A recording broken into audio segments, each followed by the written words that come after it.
സംസ്ഥാനത്ത് വിവിധ ജില്ലകളിൽ ആശ്വാസമായി മഴയെത്തി തുടങ്ങി. അടുത്ത 5 ദിവസം കനത്ത ചൂടിന് ആശ്വാസമാകുമെന്ന് കാലാവസ്ഥാ പ്രവചനം. വടക്കൻ കേരളം മുതൽ മധ്യ മഹാരാഷ്ട്ര വരെ നീളുന്ന ന്യൂനമർദ്ദപാത്തിയുടെ സ്വാധീന ഫലമായാണ് കേരളത്തിൽ അനുകൂല മഴ സാഹചര്യം ഒരുങ്ങുന്നത്. അന്തരീക്ഷത്തിന്റെ താഴ്ന്ന ഉയരത്തിൽ സമുദ്രനിരപ്പിൽ നിന്നും 0.9 കിലോമീറ്റർ ഉയരത്തിലാണ് ന്യൂനമർദ്ദപാത്തി രൂപപ്പെട്ടിരിക്കുന്നത്.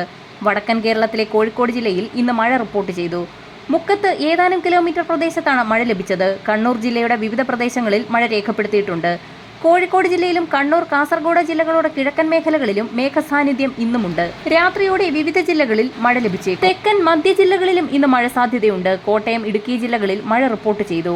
ആലപ്പുഴയിൽ രാത്രിയും പുലർച്ചെയും നേരിയ മഴ സാധ്യത. ആഗോള മഴപ്പാത്തി എന്നറിയപ്പെടുന്ന മാഡൻ ജൂലിയൻ ഓസിലേഷൻ നിലവിൽ ഫേസ് 4-ൽ മാരിടൈം കോണ്ടിനെന്റിലാണുള്ളത്. ഇക്കാരണത്താൽ വിവിധയിടങ്ങളിൽ മഴ സാധ്യത കൂടുതൽ സജീവമാകും. കേരള അതിർത്തിയോട് ചേർന്നുള്ള കർണാടകൻ പ്രദേശങ്ങളിലും ഇന്നലെ മഴ ലഭിച്ചിരുന്നു. കേരളത്തിൽ ഫെബ്രുവരി 25-ന് ശേഷം മഴ കൂടുതൽ സജീവമാകുമെന്നും ഇടിയോടുകൂടിയ കനത്ത മഴയ്ക്ക് സാധ്യതയുണ്ടെന്നുമാണ് കാലാവസ്ഥാ മുന്നറിയിപ്പ്. വേനൽമഴ മാർച്ച് 1 മുതൽ 10 വരെ കേരളത്തിൽ മിക്കയിടങ്ങളിലും ലഭിച്ചു തുടങ്ങുമെന്ന് കാലാവസ്ഥാ നിരീക്ഷണ വിഭാഗം മുന്നറിയിപ്പ് നൽകി. ഇന്ന് പത്തനംതിട്ട, ആലപ്പുഴ, കോട്ടയം ജില്ലകളിലും നാളെ കണ്ണൂർ, കാസർഗോഡ് ജില്ലകളിലും ഫെബ്രുവരി 25-ന് തിരുവനന്തപുരം, കൊല്ലം, പത്തനംതിട്ട, ഇടുക്കി ജില്ലകളിലും ഫെബ്രുവരി 26-ന് തിരുവനന്തപുരം, കൊല്ലം, പത്തനംതിട്ട, എറണാകുളം, ഇടുക്കി എന്നീ ജില്ലകളിലും മഴ മുന്നറിയിപ്പ് നൽകിയിട്ടുണ്ട്. ഇതേസമയം കന്യാകുമാരി തീരത്ത് ഇന്ന് രാത്രി 11:30 വരെ 0.9 മുതൽ 1.0 മീറ്റർ വരെ ഉയർന്ന തിരമാലകൾ കാരണം കടലാക്രമണത്തിന് സാധ്യതയുണ്ടെന്ന് ഇൻകോയിസ് മുന്നറിയിപ്പ് നൽകി.